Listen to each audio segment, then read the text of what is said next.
Hello, my name is Karin Ali. I'm 10 years old and I am in the third grade at Toa Elementary School. I'm going to tell you about my favorite season. What season do you like the most? I like spring the most.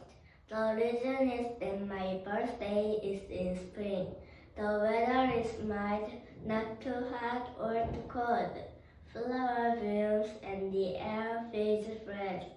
There's also the Cherry Blossom Festival. In spring, I can eat as many strawberries as I want.